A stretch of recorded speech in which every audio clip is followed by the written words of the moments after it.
हाँ देखो, डेटा की बात करते हैं कि एसएपी क्या है, सॉफ्टवेयर है, राइट। तो एसएपी सॉफ्टवेयर है, तो कोई भी सॉफ्टवेयर के पीछे क्या होता है, कोडिंग होती है। अल्टीमेटली तो कोडिंग ही है, राइट। सब कुछ कोडिंग लिखा हुआ है। और आप कुछ भी करते हो तो बेसिकली आप डेटा जनरेट कर रहे हो। आप सॉफ्टवेयर को ट्यून कर रहे हो अपने हिसाब से, है ना, कॉन्फ़िगरेशन कर रहे हो। तो बैकएंड में डेटा जनरेट हो रहा है, कोई टेबल है जो अपडेट हो रहा है, राइट। कुछ भी कर रहे हो तो डेटा जनरेट हो रहा है और डिफरेंट डिफरेंट टेबल्स में अपडेट हो रहा है। तो हम बात करेंगे कि एसएपी में कौन कौन से टाइप ऑफ डेटा होता है, राइट। तो डेटा बेसिकली तीन टाइप का होता है। There is something called configuration data, then you have something called master data, and then you have something called transaction data. तीन टाइप का डेटा होता है: configuration data, master data and transaction data.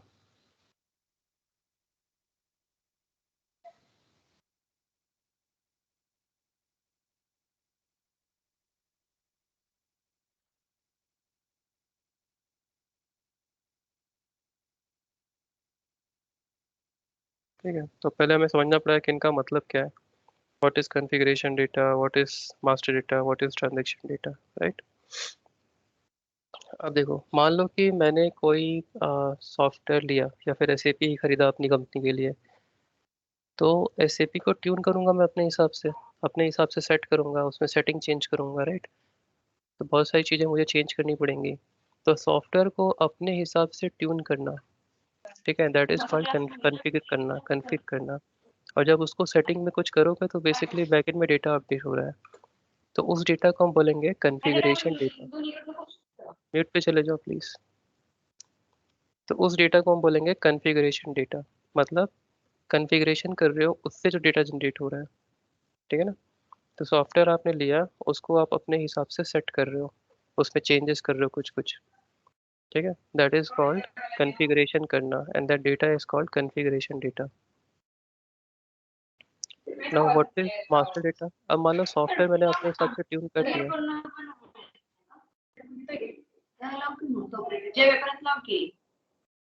Priyanka please go on mute. Renuka please go on mute.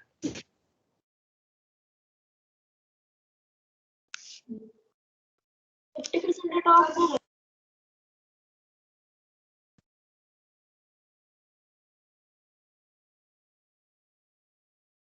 ठीक है, तो आप जब software में चेंजेस कर रहे हो, ठीक है, उसको अपने हिसाब से कन्फिगर कर रहे हो, तो जो डेटा जनरेट हो रहा है दैट इज कॉन्फ़िगरेशन डेटा। अब मान लो सॉफ्टवेयर में आपने सब ट्यूनिंग वूनिंग कर ली है कि आपके काम का है सॉफ्टवेयर, अब आपके हिसाब से है वो, ठीक है। अब क्या हुआ कि आपके पास जो मैंने बोला था ना, कट ओवर एक्टिविटी, हाँ, आपके पास कुछ इन्फॉर्मेशन जैसे कस्टमर का डेटा और वेंडर का डेटा या फिर फिक्स्ड एसेट का डेटा, ये सब डेटा जो होते हैं ये मास्टर डेटा है। मास्टर डेटा का मतलब होता है कि वो डेटा जो कि बहुत लंबे टाइम तक बदलेगा नहीं, फिक्स रहेगा, बहुत लंबे टाइम तक फिक्स रहेगा, ठीक है ना। जो डेटा बहुत लंबे टाइम तक फिक्स रहेगा उसको बोलते हैं मास्टर डेटा। जैसे फॉर एग्जांपल मेरा कंपनी है टीसीएस, टेक कंसेप्ट हब। तो कंपनी का नाम टेक कंसेप्ट हब बदलने वाला नहीं है, वो फिक्स रहने वाला है। फ्यूचर में कभी बदल सकता है 50-60 साल बाद, लेकिन एकदम से नहीं बदलेगा कि डेली डेली चेंज हो रहा है। हमारे कंपनी का जीएसटी नंबर होगा, टैक्स पैन नंबर होगा, शॉप नंबर होगा, राइट। मेरा पर्सनल ईमेल आईडी होगा, फ़ोन नंबर होगा, राइट, फैक्स नंबर होगा। तो ये सब चीज़ें बदलती नहीं है, ये सब फिक्स रहती है। तो इनको बोलते हैं मास्टर डेटा। मास्टर डेटा मतलब वो data which is going to be fixed for a longer duration, वो तुरंत तुरंत बदलेगा नहीं। या फिर कोई कस्टमर हो गया, तो कस्टमर भी तो एक कंपनी है। तो उस कंपनी का इंफॉर्मेशन लाइक उसका नाम, डिस्क्रिप्शन, एड्रेस, उसका ईमेल आईडी, उसका जीएसटी नंबर, उसका बैंक डिटेल्स, ये सब रोज रोज नहीं बदलता, ये फिक्स रहता है, राइट। सालों से वही कस्टमर है, वही सब डिटेल्स है उसके। लेकिन आप ट्रांजेक्शन उसके साथ रोज रोज कर सकते हो, अलग अलग ट्रांजेक्शन, राइट। कस्टमर ने कभी आपको ऑर्डर दिया, उसको सामान ए खरीदना है, कोई सामान खरीदना है, certain quantity, let's say 10 quantity of product ए। एक ट्रांजेक्शन हो गया। कल को उसने दूसरा ऑर्डर प्लेस कर दिया, 5 क्वांटिटी ऑफ प्रोडक्ट बी। कल को परसों तीसरा ऑर्डर प्लेस कर दिया। एक कस्टमर पेमेंट भी कर रहा है। आज आपको उसने कुछ 1000 रुपये पे किए, कल उसने कुछ लाख रुपए पे किए, परसों उसने कुछ 20 लाख रुपए पे किए, राइट। तो ये ट्रांजेक्शनल डेटा मतलब जो डेली डेली आप करते रहते हो, that is called transaction. Different different transactions कर रहे हो, that is called transaction data. तो वो जो डेटा जनरेट हो रहा है दैट इज ट्रांजेक्शन डेटा। अब मैं एक और एग्जांपल देता हूँ। फॉर एग्जांपल मेरी कंपनी है TCH, ठीक है, this is my company. Let me, I need a shape. This is my company TCH।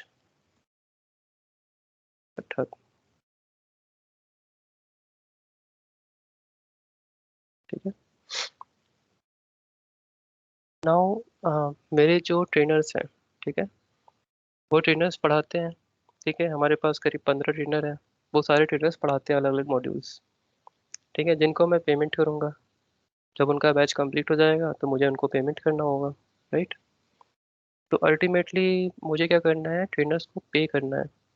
तो पेमेंट करने के लिए मुझे क्या चाहिए? अगर मैं बोलता हूँ मुझे ट्रेनर को पे करना है तो उसको पेमेंट करने के लिए मुझे क्या चाहिए? पहली चीज़ ये है कि ट्रेनर कौन कौन है। ठीक है, वो इन्फॉर्मेशन चाहिए मुझे, कौन कौन से ट्रेनर्स हैं।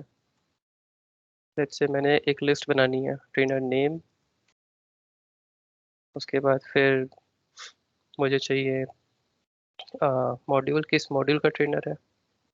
ठीक है, मतलब ऐसे भी कौन सा मॉड्यूल सिखा रहा है। मुझे चाहिए बेसिकली ट्रेनर का मोबाइल नंबर, ट्रेनर का ईमेल आईडी, ट्रेनर का पैन नंबर, क्योंकि हम TDS लगाते हैं, पैन नंबर भी चाहिए। फिर ट्रेनर का बैंक डिटेल्स चाहिए, bank account, IFSC code, and then what else do we need, bank account, IFSC code. ठीक है, मान लो इतनी सारी चीज़ें चाहिए मुझे ट्रेनर की। तो मेरे पास कोई ट्रेनर 1 हो गया। ठीक है, ट्रेनर 1 कोई मॉड्यूल पढ़ा रहा होगा, वो फीको पढ़ा रहा है, कुछ मोबाइल नंबर उसका something something, email ID something something, right. PAN number, कुछ तो पैन नंबर होगा, bank details, some account number, IFSC code, some code, right, IFSC code. तो अल्टीमेटली ये डिटेल्स चाहिए। अब अगर मेरे पास 10 ट्रेनर है तो मुझे 10 ट्रेनर की ये डिटेल चाहिए, जैसे एक का लिखा है वैसे 10 का चाहिए। बराबर है, 10 डिटेल्स, 10 ट्रेनर का अलग अलग सारा डिटेल चाहिए। और जब मुझे ट्रेनर 1 को पे करना होगा तो मैं ट्रेनर 1 को पे कर दूंगा। तो बैंक डिटेल्स यहाँ पे है मेरे पास, मोबाइल नंबर है मेरे पास, ईमेल आईडी है मेरे पास। तो पेमेंट करने के लिए तो बैंक और IFSC कोड सफिशियंट है। लेकिन मोबाइल से हम बातचीत कर सकते हैं, राइट, आपको पे किया है, या फिर मेल भेज सकता हूँ मैं कि हमने पेमेंट कर दिया आपका। और बाकी मुझे अपने इन्फॉर्मेशन के लिए चाहिए कि ट्रेनर कौन सा मॉड्यूल पढ़ाता है, राइट, हम किस चीज़ का पेमेंट कर रहे हैं, उसका नाम क्या है ट्रेनर का। तो जिस ट्रेनर को पे करना है पे करूँगा मैं। तो ये जो डिटेल्स है ट्रेनर के, ये क्या रोज रोज बदलेगा? जो ट्रेनर मेरे साथ काम कर रहा है 4 साल से, वो आज भी कर रहा है, और वो वही मॉड्यूल पढ़ा रहा है जो 4 साल से पढ़ा रहा था, राइट। मोबाइल नंबर भी उसका वही है, ईमेल आईडी भी वही है, पैन नंबर भी वही है, बैंक डिटेल भी वही है, IFSC कोड भी वही है। तो ये डिटेल बदलने वाला नहीं है उस ट्रेनर का। ये मैं एक बार मेंटेन करूंगा एंड दैट इज डन, हो गया मेंटेन। अब मुझे केवल पेमेंट करना होगा, राइट। जब मैं पेमेंट करूंगा तो हो सकता है मैं इसी ट्रेनर के साथ मल्टीपल ट्रांजेक्शन किया हूँ। मैंने कोई लेट्स से मैं लिखता हूँ पेमेंट 1। मैंने फर्स्ट टाइम कुछ पेमेंट किया, सर्टेन अमाउंट का पेमेंट किया होगा, जैसे 10,000 का। फिर पेमेंट 2 किया, 1 महीने के बाद पेमेंट 2 किया, मैंने उसको कुछ 50,000 का पेमेंट किया। फिर पेमेंट 3, पेमेंट 4 करता रहूँगा, राइट। 4 साल से चला आ रहा है और आगे भी चला आएगा। तो पेमेंट उसको हम रेगुलर बेसिस पे करते रहेंगे, डेली भी कर सकते हैं, मंथली भी कर सकते हैं, वीकली भी कर सकते हैं, वो हमारे ऊपर है। द थिंग इज हमारे पास डेटा है। तो ये जो डेटा है जो फिक्स है, जो बदल नहीं रहा है, ठीक है, this data is your master data. Clear हुआ? मास्टर डेटा बोलेंगे इसको। हो सकता है कल को वो नया मोबाइल नंबर ले ले, बोले कि यार मेरा पुराना मोबाइल नंबर हटा दो, आपने अपडेट कर लो। तो ठीक है, ये बदलेगा, लेकिन क्या ये फ्रिक्वेंटली बदलता रहेगा, रोज रोज वो नया नंबर लेता रहेगा? नहीं। जब होगा तब अपडेट कर देंगे, लेकिन रोज रोज वाली चीज़ नहीं है ये। तो ये है कि लॉन्गर ड्यूरेशन तक फिक्स रहेगा। और एक बार आपने मास्टर डेटा बना लिया तो आप केवल ट्रांजेक्शन करो, अलग अलग अलग अलग। Transaction can be N number, right, आप कितने भी ट्रांजेक्शन करो। ट्रांजेक्शन का amount can be different, date can be different, time can be different, right, reason for payment can be different. तो आप ट्रांजेक्शन डेटा कितने भी करो, मास्टर डेटा में यही है, ट्रेनर का ये information is your master data. कल को मैंने 11वां ट्रेनर ऐड किया तो ट्रेनर 1 ट्रेनर 2 करते करते 10 थे मेरे पास, मैंने कोई 11वां ट्रेनर लेके आया, नया ट्रेनर। तो उसका डिटेल भी अपडेट करूंगा मैं, नया ट्रेनर आ गया। तो उसका डिटेल अपडेट करूंगा इसी लिस्ट के अंदर, और वो एक ही बार अपडेट करना होगा, बाकी उसको जितनी बार चाहूँ उतनी बार पेमेंट करूंगा, राइट। तो ये जो टेबल देख रहे हो आप, ये जो लिस्ट देख रहे हो आप, this is your master data. और ये जो देख रहे हो आप, this is your transactional data. तो ट्रांजेक्शनल डेटा में आप डेट, टाइम, अमाउंट सब चेंज होता रहेगा, रीजन फॉर पेमेंट, राइट, वो सब बदलेगा। और वो एक ही दिन में आप 50 बार उसको पेमेंट कर सकते हो। तो in single day you can have 50, 100 या फिर 1000, 2000, कितने भी ट्रांजेक्शन करो आप, but master data is same, it is fixed, not going to change every day. अब क्या है कि आपके पास मास्टर डेटा है और आपको पेमेंट करना है 10,000 का, ठीक है। तो मैं जो सॉफ्टवेयर यूज़ कर रहा हूँ मैं उसके थ्रू पे करना चाहता हूँ। मान लो मैं कोई सॉफ्टवेयर यूज़ कर रहा हूँ, लेट्स से क्विक बुक्स, सुना होगा आपने, इसका ऐड वेड आता है टीवी में, क्विक बुक्स यूएस में ज़्यादा चलता है। तो क्विक बुक्स कोई सॉफ्टवेयर है जिसको मैं यूज़ कर रहा हूँ अपने फाइनेंस डिपार्टमेंट में, ठीक है।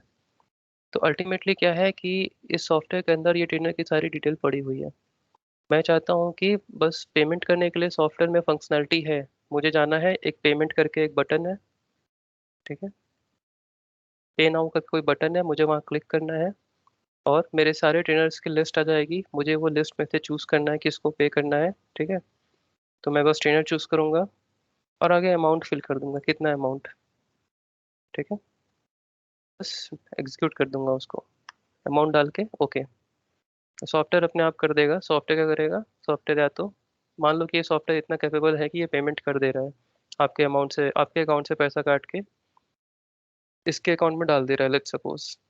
तो अल्टीमेटली सॉफ्टवेयर को ये काम करने के लिए कि वो पेमेंट कर सके, उस सॉफ्टवेयर में कुछ तो सेटिंग करनी पड़ेगी ना, ताकि वो पेमेंट कर पाए।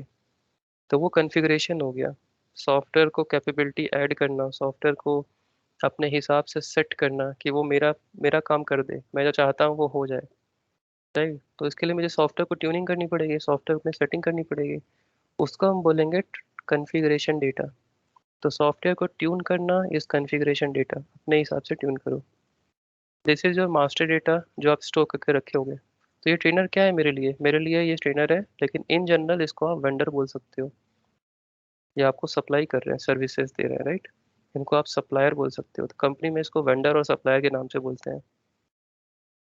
सिमिलरली लेट्स से कस्टमर भी आपको हो सकता है कि आपका रेगुलर कस्टमर हो, राइट। आप अगर B2B डील कर रहे हो, बिजनेस टू बिजनेस, तो कस्टमर फिक्स है, आप उसी को हर बार सप्लाई करते हो, वो आपसे खरीदता है।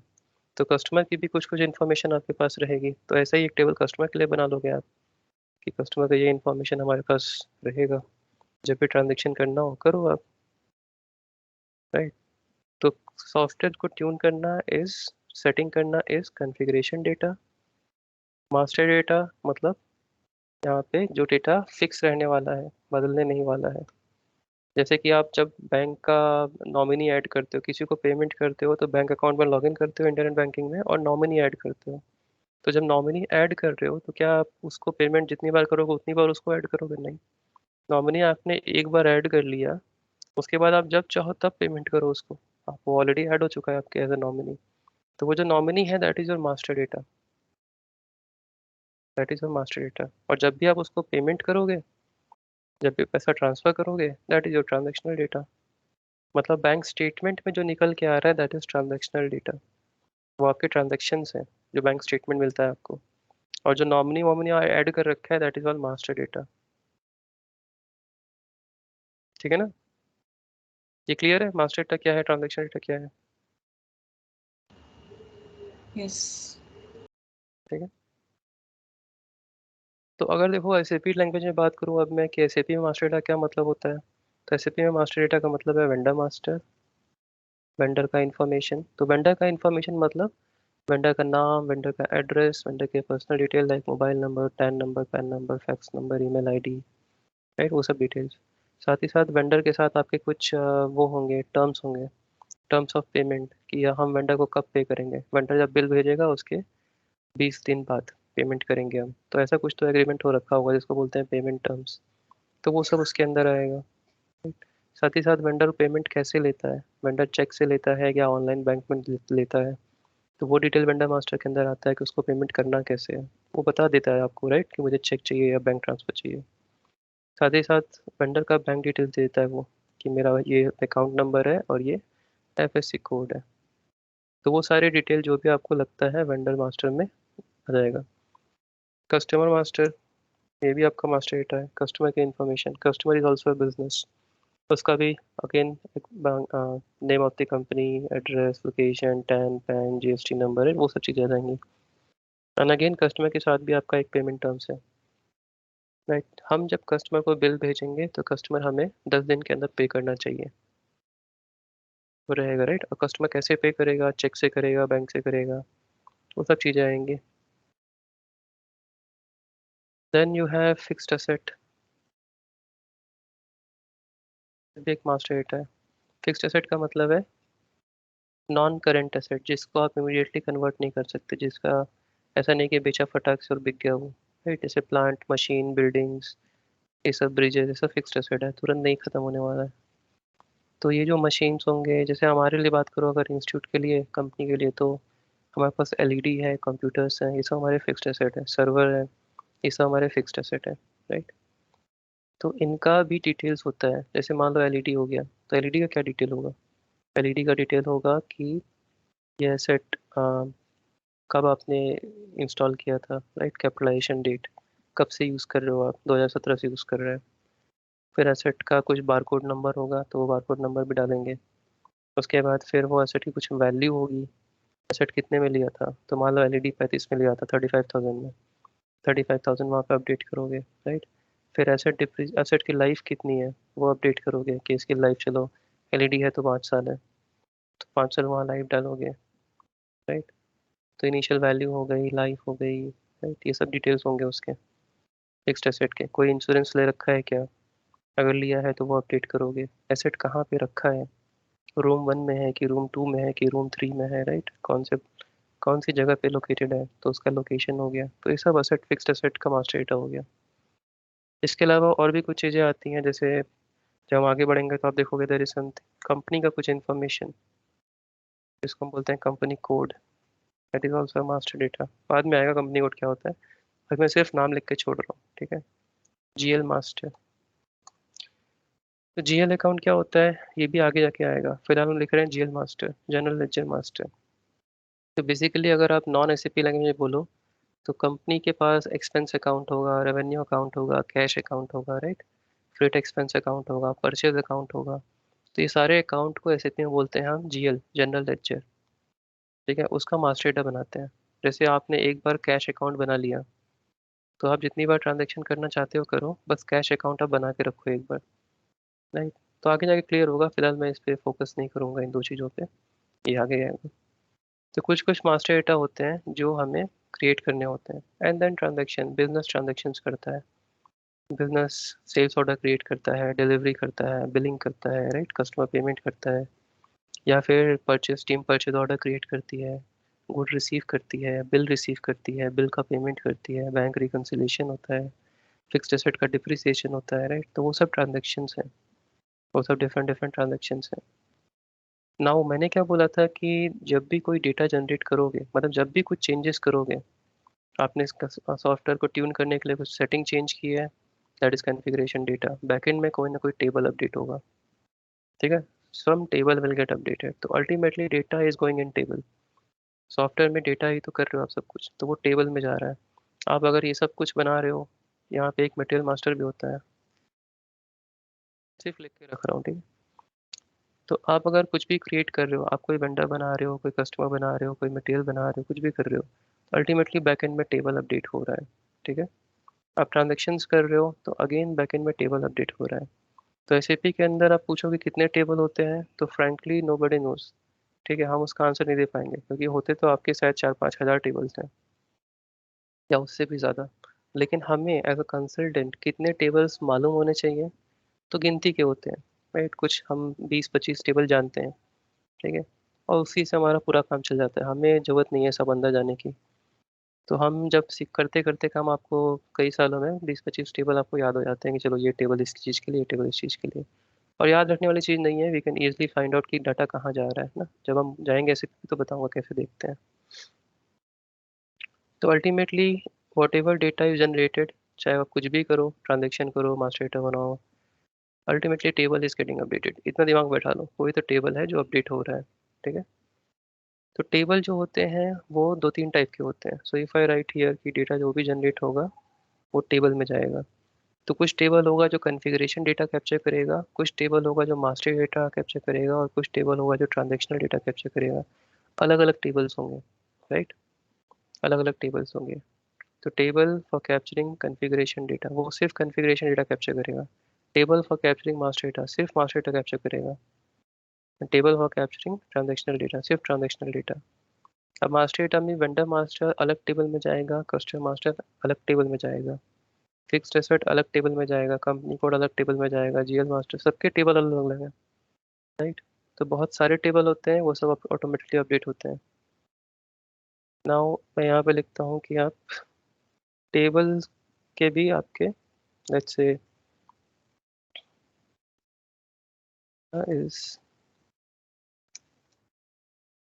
stored in tables, in table basically। तो टेबल दो टाइप के होते हैं, एक होता है एसएपी स्टैंडर्ड टेबल और एक होता है कस्टम टेबल। ठीक है, SAP standard table and custom table. Better है मैं इसको थोड़ा सेग्रीगेट करूँ। टेबल दो टाइप के हैं, standard table and custom table.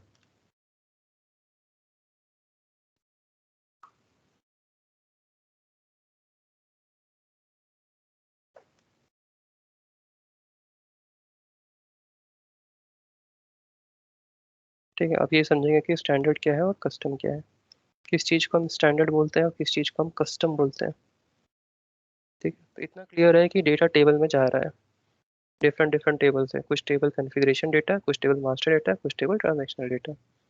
ठीक है। हाँ, एक और चीज़ बिफोर टॉकिंग अबाउट टेबल, एक इम्पॉर्टेंट चीज़ ये है कि ट्रांजैक्शंस करने के लिए मास्टर डेटा इज मस्ट, साथ ही साथ कॉन्फ़िगरेशन इज मस्ट। जब कॉन्फ़िगरेशन होगा, मास्टर डेटा होगा, तो ही आप ट्रांजैक्शन कर पाओगे। अगर कॉन्फ़िगरेशन नहीं है, मतलब सॉफ्टवेयर आपने ट्यून ही नहीं किया अपने हिसाब से, राइट, तो मास्टर डेटा होने के बाद भी आप ट्रांजैक्शन नहीं कर पाओगे। ठीक है, तो ट्रांजैक्शन करने के लिए कॉन्फ़िगरेशन होना चाहिए, साथ ही साथ मास्टर डेटा होना चाहिए।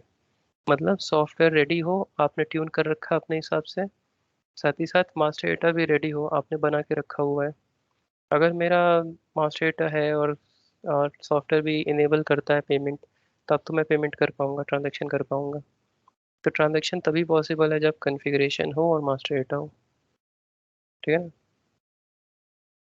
नाउ कमिंग टू टेबल्स, दो टाइप के, स्टैंडर्ड एंड कस्टम। अब मैंने क्या बोला कि एसएपी एक सॉफ्टवेयर है जो पहले से बना बनाया है। ठीक है, तो उसमें बहुत सारे टेबल पहले से रहेंगे।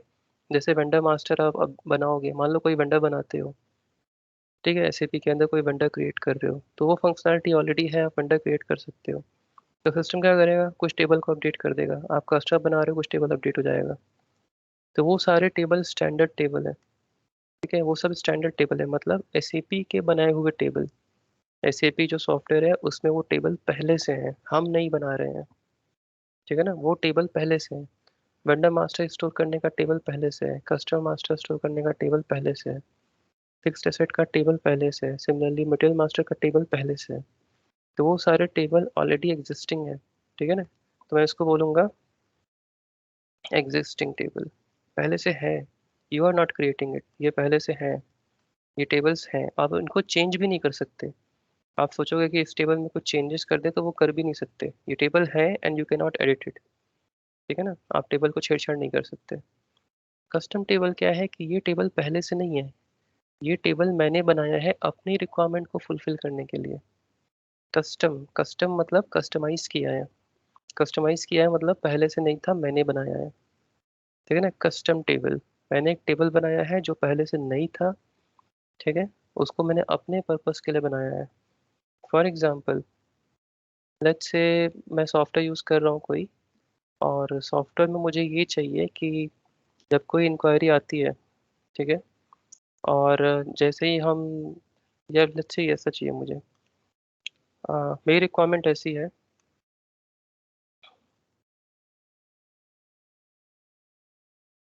मॉड्यूल, मैं सिर्फ एग्जांपल दे रहा हूँ, ठीक है। मॉड्यूल ट्रेनर एंड अवेलेबिलिटी, ठीक है। अब देखो मेरे पास जब कोई इंक्वायरी आती है इंस्टीट्यूट के पास, ठीक है, तो हमें ट्रेनर को असाइन करना होता है। तो ये बहुत मैनुअल एक्टिविटी है। हम जाके देखते हैं कौन सा ट्रेनर अवेलेबल है, राइट। पहले तो मॉड्यूल के हिसाब से ट्रेनर सर्च करते हैं कि कौन कौन से ट्रेनर है। उसके बाद हम देखते हैं कौन कौन अवेलेबल है, क्योंकि कुछ लोग हैं जो सिर्फ वीकेंड पे पढ़ाते हैं, कुछ लोग हैं जो डेली पढ़ाते हैं, राइट। तो हमें वो देखना होता है कौन वीकेंड पे है कौन डेली, और उसके बाद हम असाइन करते हैं ट्रेनर। तो अब मैं चाहता हूँ इस चीज़ को यार ऑटोमेटिक कर लो, ये मैनुअली हर बार करने में टाइम लगता है ना, इस चीज़ को ऑटोमेटिक कर दो यार।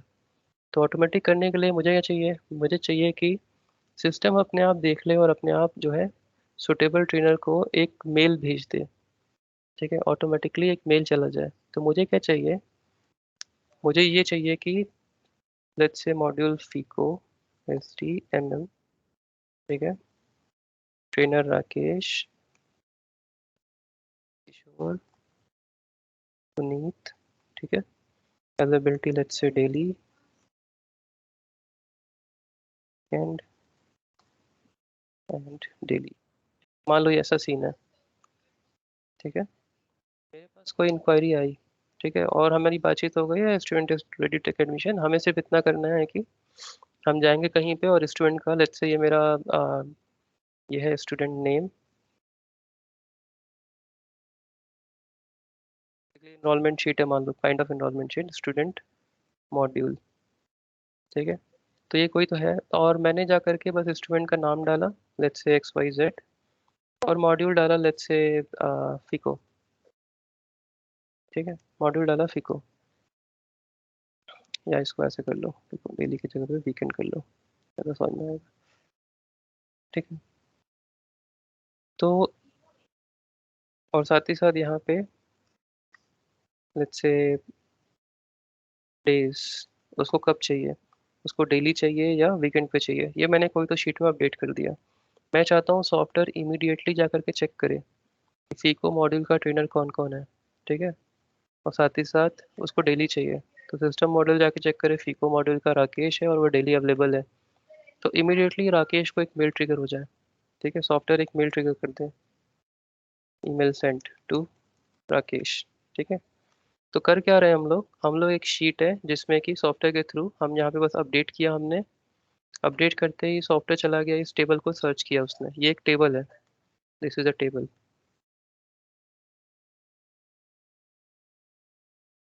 ठीक है, ये टेबल है मेरा, सॉरी एक सेकंड, माउस की तरफ।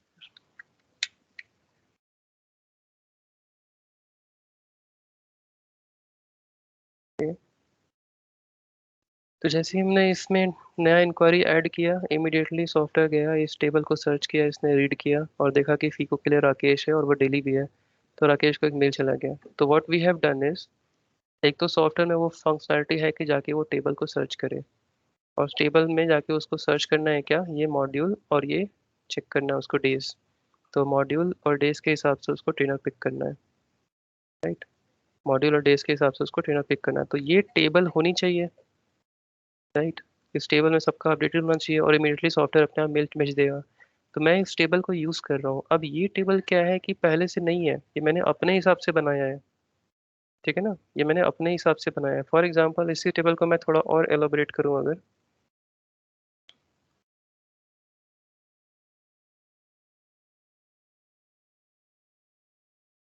टाइम, नून, इवनिंग, मॉर्निंग, ठीक है, थोड़ा और एलोबरेट कर दिया मैंने इस टेबल को,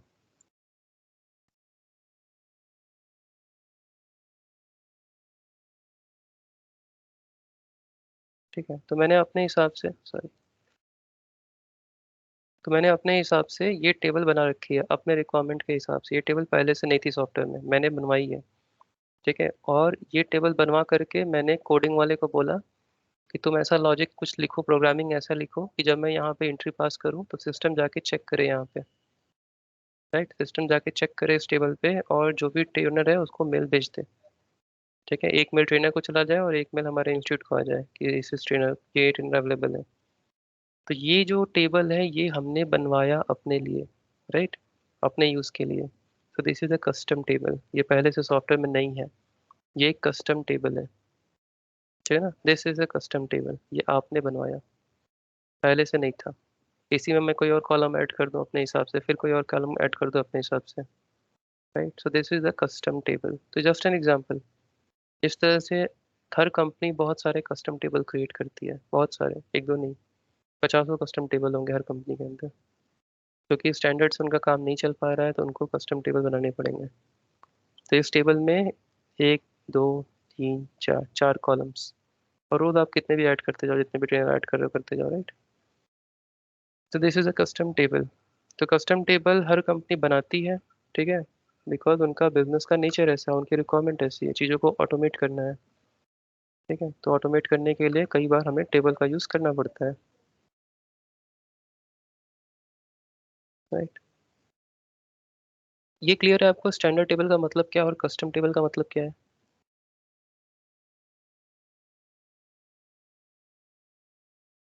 बोलो, कोई डाउट है किसी को तो पूछो।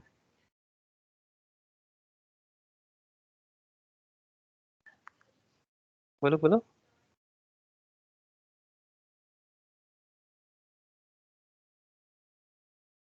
एनी क्वेश्चन एनी वन, नहीं तो फिर आगे बढ़े।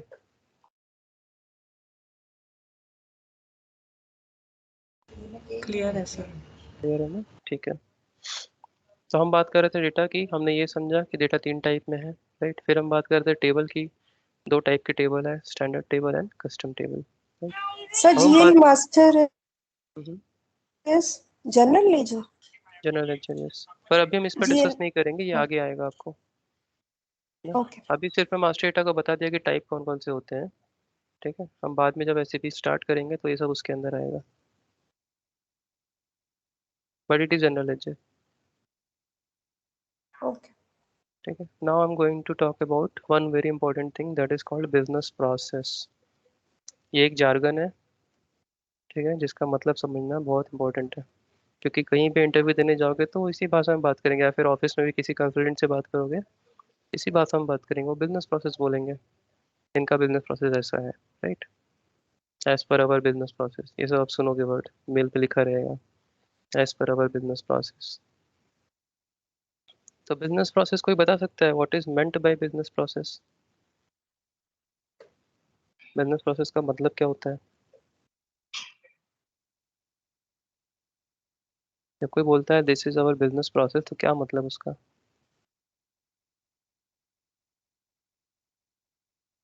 बताओ,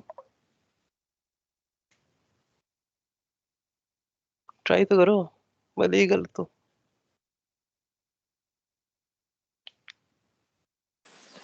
Terms and conditions of business. नहीं, बिजनेस ट्रांजैक्शंस के लिए जो कंपनीज यूज करती हैं उसको बोलते हैं बीपी। नहीं। Ways sir of series of running the steps business. Perform. Go ahead, ways of, sir series of steps, हाँ। आते हैं आते हैं, Ways of running the business. Ways of running the business, okay, थोड़ा और एक्सप्लेन करोगे?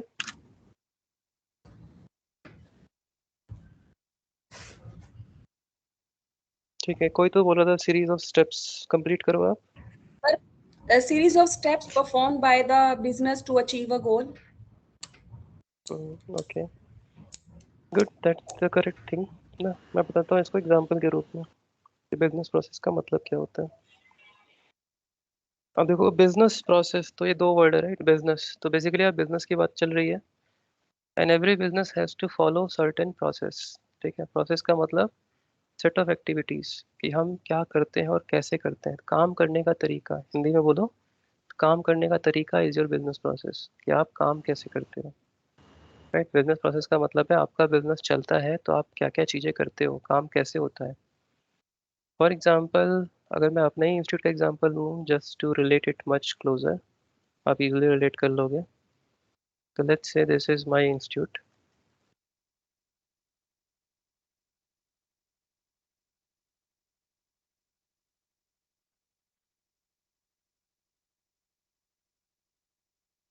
ठीक है। अब देखो हमारा बिजनेस क्या है, what is our business, we are into training, ठीक है, वी आर इनटू ट्रेनिंग। तो हम ट्रेनिंग करने के लिए करते क्या है, ट्रेनिंग में है that's okay, we are a training institute that's okay, but हम करते क्या एग्जैक्टली, हमारा बिजनेस रन कैसे होता है। ठीक है, तो हमें बेसिकली स्टार्ट कहाँ से होता है हमारा बिजनेस, कस्टमर इंक्वायरी से। ठीक है, तो बेसिकली इंक्वायरी आती है, इंक्वायरी आएगी दो तरीके से या फिर तीन तरीके से। इधर inquiry will come from let's say phone call, that's one, और it can be a email, हमारे वेबसाइट पे जाके कोई हमें मेल भी कर सकता है। ठीक है, या फिर वॉक इन, यही तीन तरीके हैं इंक्वायरी होने के। ठीक है, ये हो गया कि हमें इंक्वायरी कैसे आती है। इंक्वायरी आने के बाद हम क्या करते हैं, इंक्वायरी आने के बाद राहुल, राइट, राहुल, उस फोन आया तो राहुल उठाएंगे, ईमेल आया तो राहुल रिप्लाई करेंगे, वॉक इन आया तो राहुल हैंडल करेंगे। तो हमारे केस में Rahul is the next step. यहाँ पे बीच में लेट्स से रिसेप्शन, तो रिसेप्शन पे ये सब इंक्वायरी आएगी। ठीक है, रिसेप्शन पे इंक्वायरीज आने के बाद राहुल उसको बातचीत करेंगे, राइट, एंड अल्टीमेटली बातचीत का आउटपुट क्या आएगा, ये सब है। तीनों इन लेट्स से तीनों तरीके से लोग आ रहे हैं, ultimately they are going into discussion with Rahul, और उसका आउटपुट जो आएगा, व्हाट इज द आउटपुट।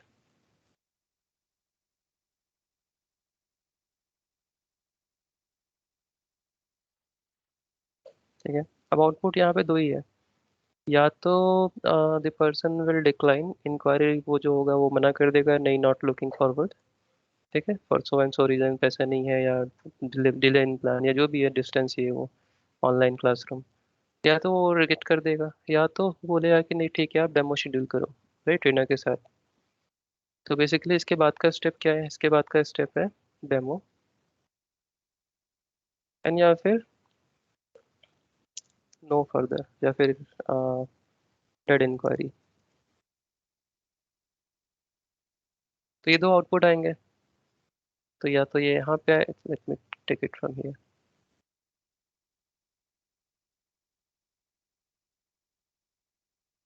ठीक है, इधर it will convert into a demo, और it will go into a dead inquiry, मतलब आगे नहीं बढ़ने का, वो खत्म वहीं पे।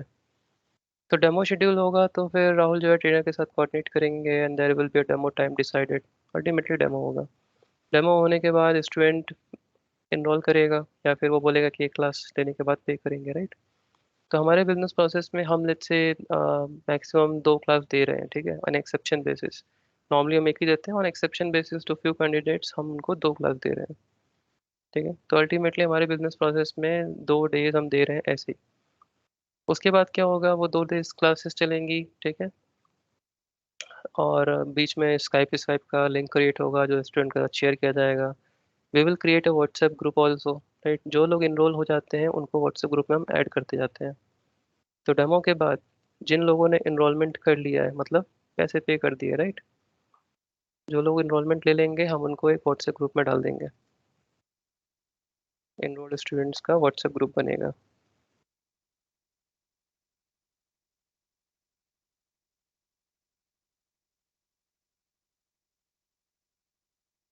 ठीक है, तो डेमो हो गया, क्लासेस हो गई, and now the enrolled students will be added to the WhatsApp group. अब इनरोलमेंट के लिए व्हाट इज नीडेड, इनरोलमेंट होने के लिए payment has to happen, directly enrolment नहीं होगा, right. Before that student has to make 50% the payment. इसका मतलब पहले बीच में पेमेंट होना है, इनरोलमेंट बाद में आएगा, बीच में पेमेंट होगा, and that is called first payment या first instalment, alright, first payment student has to pay. तो स्टूडेंट ने फर्स्ट पेमेंट किया, नाउ पेमेंट वो कैसे कर रहा है, payment is online, right, payment जो है ऑनलाइन आ रहा है। जब पेमेंट की बात आई तो पेमेंट में यहाँ पे क्या क्या चीज़ें आ गई, टर्म्स ऑफ पेमेंट, हमारा स्टूडेंट के साथ टर्म्स ऑफ पेमेंट क्या है, मोड ऑफ पेमेंट क्या है, mode of payment, right. So you have terms of payment, you have mode of payment. तो टर्म्स ऑफ पेमेंट हमारा रहेगा 50-50 जो हम बता के रखते हैं, राइट, और फिर मोड ऑफ पेमेंट हमारा ऑनलाइन है।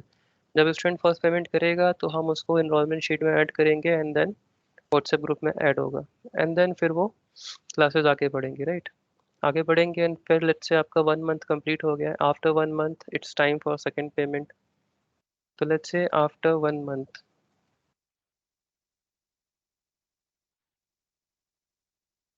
सेकेंड पेमेंट,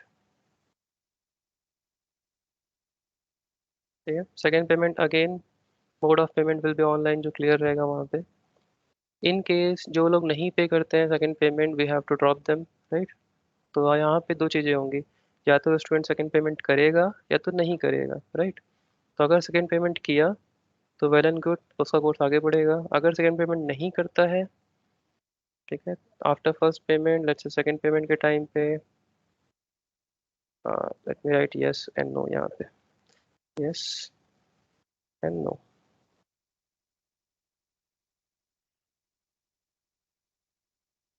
सेकेंड पेमेंट किया तो इट गोस फॉरवर्ड, कोर्स चलता रहेगा। सेकेंड पेमेंट नहीं किया तो कोर्स विल स्टॉप, ठीक है। और स्टॉप होने का मतलब है कि removed from WhatsApp group and from the link also.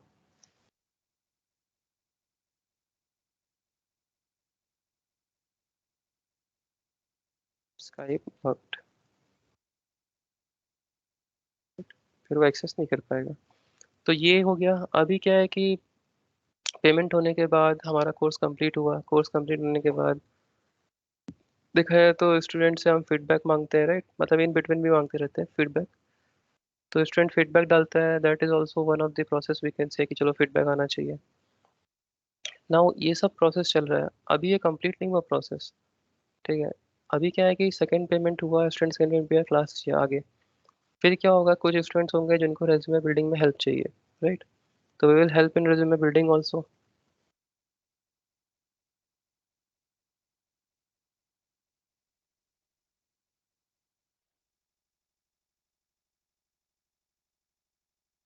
ठीक है, रेज्यूमे बिल्डिंग में हेल्प किया उनको। Some students might need guidance की इंटरव्यू प्रिपरेशन, राइट? तो उनको हम एक दो सेशन वो भी देते हैं इंटरव्यू प्रिपरेशन का, so I can just club this together, interview preparation. Now अब आपको लग रहा होगा कि चलो इतना ही बिजनेस प्रोसेस है, but it's not ending here, इसके अलावा बहुत कुछ है अभी, ठीक है। यहाँ पे जब हम पढ़ा रहे हैं, राइट, जब किसी ने इनरोलमेंट किया, ठीक है, हमारा बैच फॉर्म हुआ, उसके बाद हमें एसएपी सर्वर चाहिए, राइट? बराबर है, एसएपी सर्वर चाहिए जिसपे हम सिखाएं, जिस पे स्टूडेंट प्रैक्टिस करें। तो that process has to come now, server, server access. तो सर्वर एक्सेस के लिए हमारा जो प्रोवाइडर होगा जिससे हमारा कॉन्ट्रैक्ट हो रखा है, हम उसको रीच आउट करेंगे कि हमें एसएपी का सर्वर प्रोवाइड करो, राइट?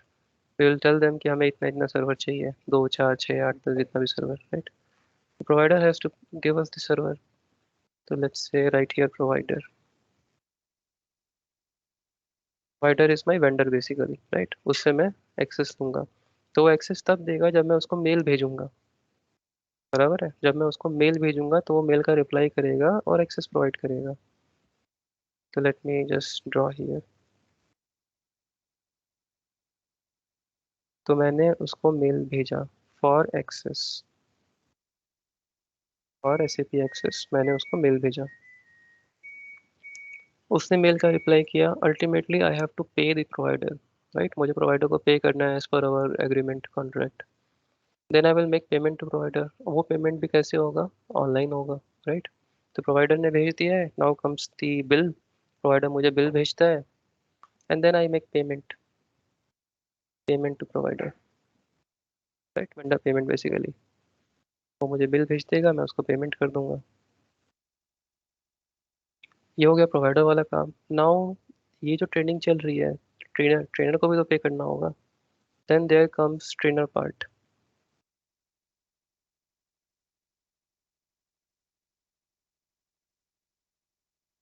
ठीक है। तो ये ट्रेनर है जो प्रोवाइड कर रहा है ट्रेनिंग, डिपेंडिंग अपॉन मॉड्यूल अलग ट्रेनर्स इन्वॉल्व होंगे। तो ट्रेनर को पेमेंट जो है, अगेन यहाँ पे क्या होगा, टर्म्स ऑफ पेमेंट होगा।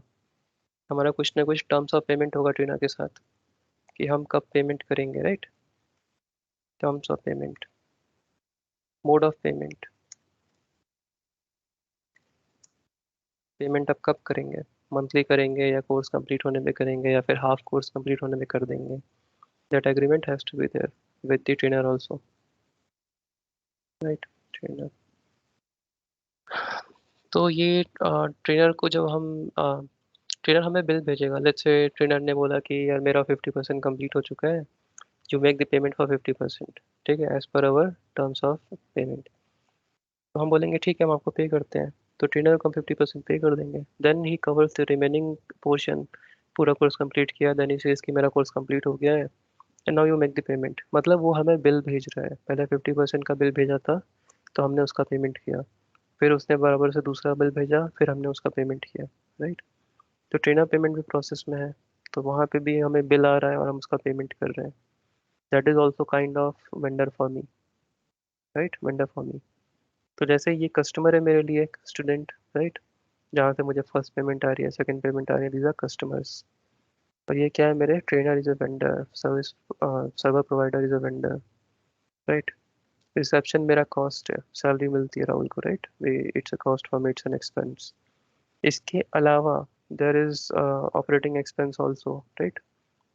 वो सब चीज़ें होंगी. तो अगर मैं बोलूँ कि मेरा बिजनेस चलता कैसे है, right, so this is the process of my business. Inquiry आएगी, रिसेप्शन पे जाएगा, या तो डेड इंक्वायरी होगी या तो डेमो शेड्यूल होगा, या तो वो कन्वर्ट होगा या तो रिजेक्ट होगा, कन्वर्ट हुआ तो पेमेंट होगा, पेमेंट हुआ तो इन्वॉल्वमेंट होगा, इन्वॉल्वमेंट हुआ तो ग्रुप बनेगा, ग्रुप हुआ तो फिर ट्रेनर असाइन होगा, ट्रेनर असाइन होगा तो फिर क्लासेस आगे बढ़ जाएंगी. ट्रेनर तो खैर पहले असाइन हो गया, क्लासेस आगे बढ़ेंगी. एंड देन सेकंड पेमेंट होगा, या तो होगा या तो नहीं होगा, होगा तो क्या होगा, नहीं होगा तो क्या होगा, राइट. साथ ही साथ आपको ट्रेनर को पेमेंट करनी है as per terms of agreement, vendor को पेमेंट करनी है as per terms of agreement, right. Vendor के साथ भी आपका पेमेंट टर्म्स है, यहाँ पे लिखो bill and payment terms of payment. तो ट्रेनर के साथ अलग किस्म का एग्रीमेंट होगा, पहले 50% कंप्लीट करो फिर पेमेंट होगा, राइट. प्रोवाइडर के साथ अलग किस्म का एग्रीमेंट होगा, तो अलग अलग वेंडर के साथ डिफरेंट डिफरेंट एग्रीमेंट हो सकता है आपका. So this is the business process of our company. तो बिजनेस प्रोसेस का मतलब होता है कौन कौन से सेट ऑफ एक्टिविटीज़ करने पड़ते हैं. अगर मैं इस प्रोसेस को सिंप्लीफाई करके लिखूँ अब कि हमारे बिजनेस प्रोसेस में कौन कौन से सेट ऑफ एक्टिविटीज़ हैं, तो मैं अपने आप को ब्रेक कर सकता हूँ दो तीन पार्ट में. पहला, inquiry, let's say inquiry, that's one process. Inquiry आई तो उसको कॉल लो, बात करो, राइट. ईमेल आया तो रिस्पॉन्स करो, वॉक इन आया तो बात करो, डेमो शेड्यूल करो, वो सब आ गया inquiry conversion, one process. Another process I can say server access. Server access लेना इज अनदर प्रोसेस, राइट. हम उसको मेल भेजेंगे, वो प्रोवाइड करेगा सर्वर, वो बिल भेजेगा, हम पेमेंट करेंगे, that is also one process. Then trainer, trainer payment is also one process.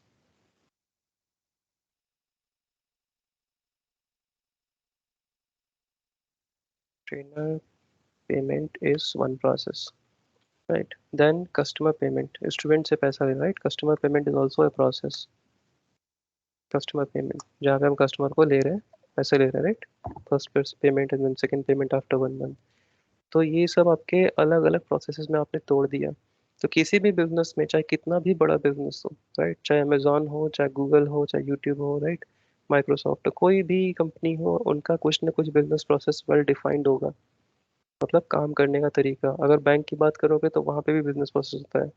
अगर किसी ने लोन अप्लाई किया, राइट, तो जो रिसेप्शन में बंदा है, जो बैंक के अंदर बैठा हुआ है, पहले वो चीज़ों को नोट डाउन करेगा सिस्टम में, आपकी कुछ डिटेल्स मंगाएगा, वो फिलअप करेगा, फिर आपको कुछ डॉक्यूमेंट्स मंगाएगा, उसका स्क्रीनशॉट मतलब उसका स्कैन करेगा, अपडेट करेगा, और फिर बोलेगा कि डॉक्यूमेंट्स मिल गए हैं आपको, हम 2 हफ्ते बाद बताएंगे कितना अप्रूवल होगा, नहीं होगा, राइट. उसके बाद फिर वो फर्दर जाएगा अप्रूवल के लिए.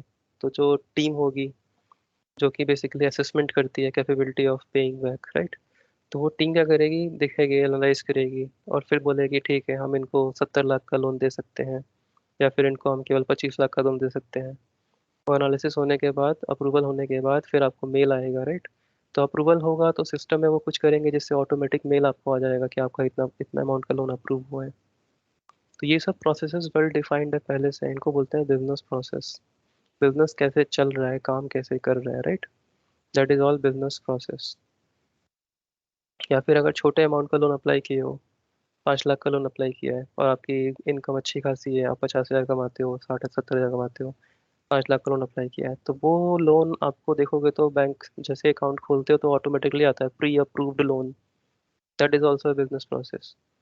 वो ऑलरेडी चेक कर रखे हैं कि आपका इनकम कितना आता है रेगुलरली एवरी मंथ, उस अकाउंट में कितना हिट होता है, उसके बेस पे उन्होंने आपको ऑलरेडी दे रखा है कि हम आपको 8 लाख का लोन ऐसे ही दे सकते हैं बिना किसी डॉक्यूमेंटेशन के, क्योंकि हमें पता है आपके अकाउंट में इतना पैसा आता है हर महीने, राइट। तो that is also business process, pre approved loan. वो बिजनेस प्रोसेस पहले से है, आप बस वहाँ पे क्लिक करोगे, इमीडिएटली बैकएंड में सबमिट हो गया आपका रिक्वेस्ट, इमीडिएटली आपके अकाउंट में पैसा आ जाएगा और आपका लोन स्टार्ट हो जाएगा, राइट। तो हर बिजनेस का अपना अपना प्रोसेस होगा। अगर आप अमेजोन की बात करोगे तो या फिर फ्लिपकार्ट की बात करोगे, they also have business process. वो सामान पहुंचाते हैं आपके यहाँ। पहुंचाने के दो तरीके होते हैं, आप जब बुक करते हो ऑर्डर तो दो तरीके के पेमेंट होते हैं, या तो आप प्री पेड कर देते हो, बुक करते ही पे कर देते हो, या तो फिर कैश ऑन डिलीवरी होती है। That is also business process, right, कि cash on delivery is one of the process and prepaid is another process. या फिर आप सामान को रिटर्न कर रहे हो, सामान आ चुका है, आपको पसंद नहीं आया, आप वापस कर रहे हो, आप जाओगे वहाँ पे वेबसाइट पे, रिटर्न प्रोसेस को इनिशिएट करोगे कि मुझे सामान वापस करना है। That is a business process. आप वापस का रिटर्न का रिक्वेस्ट मार रहे हो, उधर से मेल आएगा, हाँ ठीक है इस दिन बंदा आके कलेक्ट कर लेगा, ऑटोमेटेड मेल आ जाएगा आपको। वो बंदा आएगा, सामान लेगा, आपके मोबाइल पे ओटीपी आएगा, आप ओटीपी दोगे, वो डालेगा, बोलेगा ठीक है हो गया, सामान आपका वापस होगा, लेके चला जाएगा। This entire thing is business process ना। तो बिजनेस प्रोसेस का मतलब है सेट ऑफ एक्टिविटीज जो बिजनेस को करना पड़ता है, right, so that their business activity is completed and their goal is achieved। Ultimately customer को सामान बेचना है, वेंडर को पैसा पे करना है, राइट। तो वो सब चीज़ें बिजनेस एक्टिविटी है, बिजनेस प्रोसेस। तो business process is set of activities, right, that needs to be done. तो मैंने अपने बिजनेस को इन 4-5 चीज़ों में तोड़ रखा है, राइट। इसके अलावा और भी बहुत सारे हो सकते हैं, फिलहाल मैंने सिंपल रखा है इतने 3-4 चीज़ों में। बिजनेस प्रोसेस का मतलब समझा? हम लोग इस टर्म को बहुत यूज़ करने वाले हैं आगे, बिजनेस प्रोसेस, बिजनेस प्रोसेस। ठीक है, हमारे ऑफिस में जब भी डिस्कशन होता है तो we talk in this language, as per your business process, right, इस तरह से हम यूज़ करते हैं।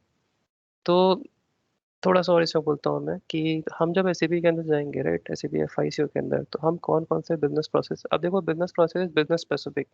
मेरे कंपनी का जो बिजनेस प्रोसेस है may not be same as business process of Dell और इन्फी और एटॉस और एनीवन, राइट। उनका बिजनेस प्रोसेस होता है, अलग तरीके से काम करते हो, वो व्हाट्सएप को यूज़ ही नहीं करते हो, वो आउटलुक में कोई डिलीवरी लिस्ट क्रिएट करते हैं या कुछ करते हैं, राइट। तो company to company business process vary करेगा, लेकिन कुछ चीज़ें हैं जो हर कंपनी में सेम रहेगा। जैसे कि हर कंपनी के पास वेंडर्स होंगे जिनको वो पे करेगा, चाहे वो सर्वर, हमारे केस में सर्विस सर्वर प्रोवाइडर है और ट्रेनर है, उनके केस में डिफरेंट होगा। उनके केस में मे बी प्रोफेशनल सर्विसेज होंगे, सीए को पे करते हैं, या फिर वो सप्लायर है, गुड्स पहुंचाता है, रॉ मटेरियल पहुंचाता है, उनको पे करते हैं, फील्ड एक्सपेंसेस पे करते हैं, लॉरी से सामान जाता है, ट्रांसपोर्टर हायर कर रखा है, उनको पे करते हैं, right. Nature of business can be different, every business can have its own business process, उसका अपना खुद का होगा, यूनिक होगा। लेकिन कुछ चीज़ें सब में सेम रहेंगी, जैसे हम कस्टमर से पैसा ले रहे हैं वैसे हर बिजनेस कस्टमर से पैसा लेगा। Only thing is terms of payment may be different, mode of payment may be different, but ultimately लेगा तो पैसा। हम कस्टमर को बिल भेजते हैं, कस्टमर हमें पेमेंट करता है, हम जाके बैंक में चेक करते हैं, रिकनसाइल करते हैं। ये काम हर बिजनेस को करना पड़ेगा। प्रोवाइडर हमें बिल भेजता है, पहले सामान हमने उसको परचेज रिक्वेस्ट भेजा है, मतलब सामान खरीद रहे हैं, उसने सामान भेजा, हम रिसीव किए, उसने बिल भेजा, हम रिसीव किए, हम उसको पे करेंगे, हम बैंक रिकनसाइल करेंगे। ये हर बिजनेस को करना पड़ेगा। तो कुछ बिजनेस प्रोसेस होते हैं जो हर कंपनी में होते ही होते हैं और हमें एसएपी एफआईसी के अंदर वही सीखना है, स्टैंडर्ड बिजनेस प्रोसेस। कस्टम तो हर कंपनी में अलग अलग होगा, वो आप सीख ही नहीं सकते, वो तो जिस कंपनी में काम करोगे वहाँ का प्रोसेस अलग है। लेकिन स्टैंडर्ड प्रोसेस हमें सीखना है। तो हम जब बोलते हैं स्टैंडर्ड बिजनेस प्रोसेस, तो हम बेसिकली 2-3 चीज़ों की बात करते हैं। एक हमारा होता है वेंडर प्रोसेस, एक हमारा होता है कस्टमर प्रोसेस। ठीक है। वेंडर प्रोसेस का मतलब होता है कि हर कंपनी को वेंडर होते ही होते हैं, चाहे वो सर्विस ले रही हो चाहे वो गुड्स खरीद रही हो, वेंडर तो लगेंगे ही लगेंगे, राइट। तो हर कंपनी क्या करेगी, परचेज रिक्वेस्ट बनाएगी, जो उसको खरीदना है उसका रिक्वेस्ट रेज होगा, फिर वो जाएगा मैनेजर को, अप्रूवल होगा तो पीओ बनेगा। मैं थोड़ा नीचे ले लेता हूँ उसको।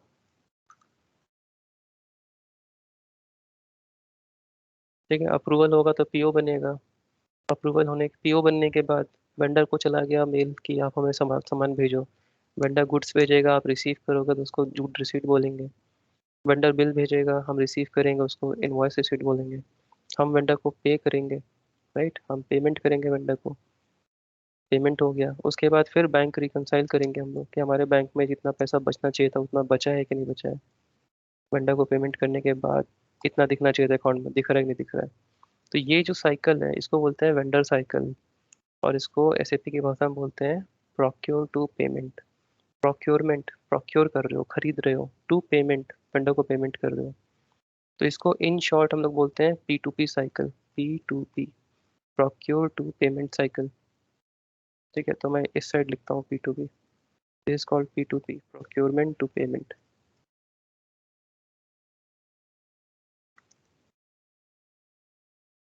एक कस्टमर का प्रोसेस है। हर कंपनी के पास कस्टमर्स होंगे जिनको वो कुछ ना कुछ बेच रहा होगा। तो आप सेल्स ऑर्डर क्रिएट करोगे, उसके बाद सामान भेजोगे, विल कॉल इट डिलीवरी। सामान को भेज रहे हो आप, राइट। उसके बाद हम कस्टमर को बिल भेजेंगे, वी कॉल इट बिलिंग। कस्टमर हमें पैसे पे करेगा, तो यहाँ पे मैं लिखूंगा पेमेंट, कस्टमर पे कर रहा है। फिर मैं जाके बैंक रिकंसाइल करूंगा कि हमारे अकाउंट में पैसा जितना आना चाहिए था उतना आया कि नहीं आया, right. So this process is OTC. OTC, order to cash. Sales order से स्टार्ट हो रहा है, order to cash. Sales order से लेके कैश बोलते हैं, हालांकि अकाउंट में पैसा आ रहा है बट स्टिल कैश बोलते हैं। तो this is your customer process, order to cash.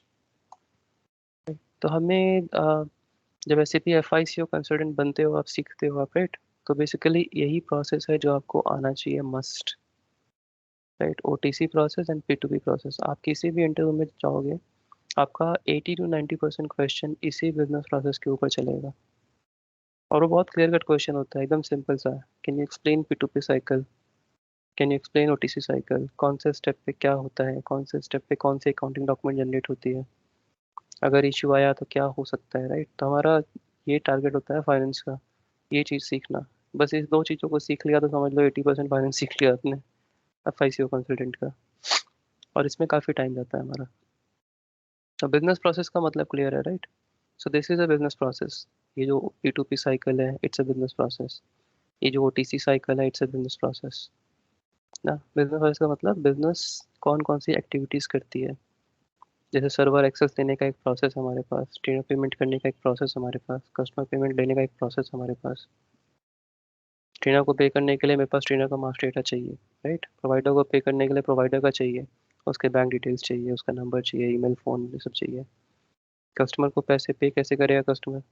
और कस्टमर को जब हम क्रिएट करते हैं, किसी ने एडमिशन लिया तो एनरोलमेंट शीट अपडेट होती है, जहाँ कस्टमर का full name, email ID, mobile number, first payment date, mode of payment, first payment amount, वो सब लिखा रहता है, राइट। तो ये सब क्या है, customer master data, vendor master data, right. और जो पेमेंट कर रहे हो आप, first payment, second payment, this is all transactional data. Server से हम पेमेंट कर रहे हैं, that is all transactional data. Trainer को पेमेंट कर रहे हैं, दैट इज ट्रांजेक्शनल डेटा ना। तो बिजनेस प्रोसेस का मतलब क्लियर हुआ आपको थोड़ा, कि what is meant by business process. Yes.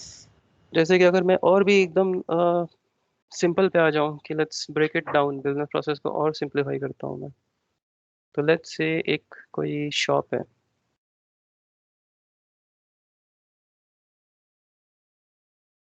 ये कोई दुकान है,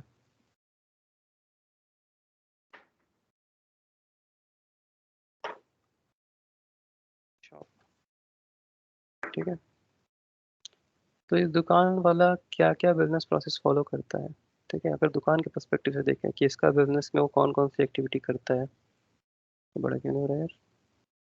हाँ, अब देखो ये कौन कौन सी एक्टिविटी करता है। दुकान है, कस्टमर उसके पास आते हैं, तो कस्टमर को सर्व करने के लिए 2-3 तरीके अपनाता है ये। या तो कस्टमर डायरेक्टली उसके पास आए, या तो कस्टमर उसको फ़ोन कर दे तो ये पहुंचा देगा सामान, राइट। मान लो 2 ही तरीके हैं। ऑन कॉल डिलीवरी कर देता है, फ़ोन आता है तो वो सामान भेज देता है नंबर नोट करके, सामान नोट करके, और कस्टमर आ गया तो फिर उसको सामान देगा। सामान देते ही, सॉरी, जैसे ही सामान उसका बिकता है, right, he makes a note कि कौन सा सामान बिक गया, एक लिस्ट में लिखता जाता है डायरी में, सो दैट टारगेट इज कल को वो सामान दोबारा मंगा ले अपने सप्लायर से, राइट। तो अब सामान देने के 2 तरीके हैं, या तो वो पैसा लेके दे रहा है या तो फिर उधार पे दे रहा है, right. That is also process कि हम लेके दे रहे हैं, उधार पे दे रहे हैं। या फिर मान लो उसने ऐसा डिसाइड कर रखा है, जो कस्टमर आएगा, ठीक है, उसको हम पैसे लेके ही देंगे सामान। और जो फ़ोन पे ऑर्डर दे रहा है, फ़ोन पे ऑर्डर दे रहा है मतलब उसके घर का एड्रेस पता है तुम्हें, राइट, जहाँ सामान पहुँचाना है, उस केस में हम उसको उधार पे भी दे देंगे। और उधार पे देंगे तो हम मंथली सेटल करेंगे उसको, राइट। हम उसको मंथली सेटल करेंगे, जब पूरा महीना कंप्लीट हो जाएगा तो कस्टमर, ये शॉप वाला जाके बोलेगा इतने का आपका बिल है, आप पे कर दो, तो वो पेमेंट ले लेगा। तो यहाँ पे 2 तरीके हो गए, कुछ लोगों से डायरेक्टली पेमेंट ले रहा है, कुछ लोगों से महीने में 1 बार ले रहा है। उसके बाद इसके पास सामान जो है दुकान में, वो हो सकता है सब कुछ खरीदता ना हो, राइट। कुछ लोगों का वो होता है ना, कंसाइनमेंट टाइप होता है। जैसे ज्वेलरी की दुकान होती है, तो ज्वेलरी जो पड़ी हुई है वहाँ पे, हीरे चांदी, वो उस दुकानदार की नहीं है, राइट, वो सिर्फ ला के बेच रहा है उसको। या फिर दारू की दुकान है, लिकर उसका नहीं है जिसने दुकान खोली है, वो सिर्फ उसको बेच रहा है, राइट। नहीं बिकेगा तो वापस से जहाँ से लाया था उसको वापस रिटर्न कर देगा, बिक गया तो प्रॉफिट शेयरिंग होगी, बराबर है।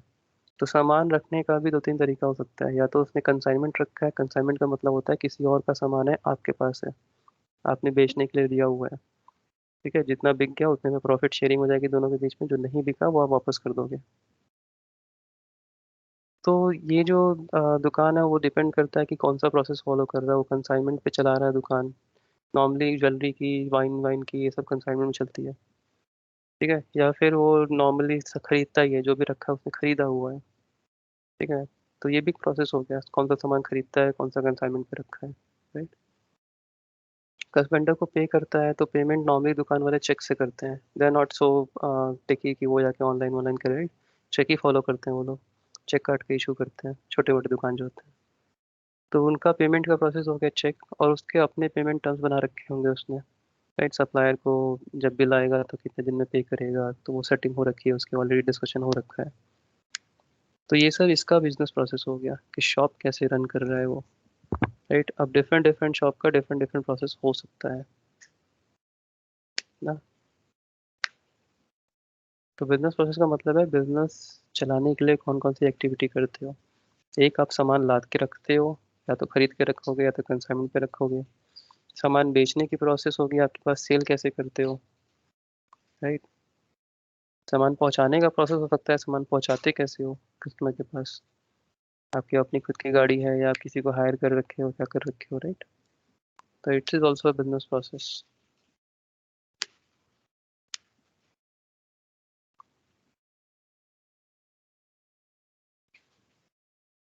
बिजनेस प्रोसेस का मतलब क्लियर है। यस। अब आप लोग एक काम करना, बिजनेस प्रोसेस को यस। गूगल करना और उसको पढ़ना कि गूगल पे क्या लिखा हुआ है, तो आप चीज़ों को रिलेट कर पाओगे। हाँ, जस्ट सिंपली जाके लिखो वहाँ गूगल पे, what is meant by business process, या फिर business process explain with example, तो आपको कुछ ना कुछ दिखेगा जहाँ पे आप चीज़ों को रिलेट कर पाओगे। But this is what is business process, की चीज़ें काम कैसे करती हैं कंपनी के अंदर।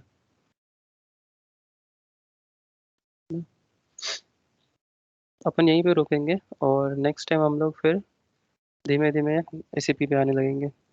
नेक्स्ट टाइम मैं आपको एसीपी दिखाऊंगा नेक्स्ट क्लास में, एसीपी दिखता कैसा है, first look of ACP, navigate कैसे करते हैं उसको। एंड देन फिर हम आ जाएंगे उन चीज़ों पे, एसीपी के अंदर की चीज़ों पे। और उसमें भी थोड़ी थ्योरी चलेगी स्टार्टिंग में, company code, fiscal year, posting period, posting की, डॉक्यूमेंट टाइप, राइट। तो ये सब उसके बेस हैं, ये सब फाइनेंस के बेस हैं। जब ये सब समझ लेते हो आप, तो फिर आप जाते हो एसएपी में डॉक्यूमेंट क्रिएट करने के लिए।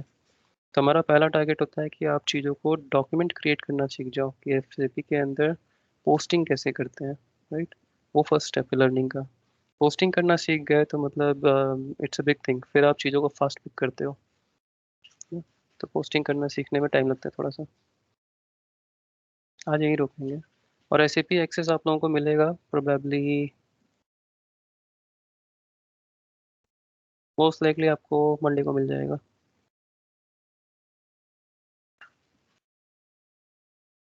और जब मैं बोलूँगा तो ही SAP में जाके कुछ करना, ना खुद से करोगे तो कुछ समझेगा नहीं और फ्रस्ट्रेशन अलग होगा। जब मैं बताऊँगा क्या करने का है तब जाके उस चीज़ को करना। ठीक है।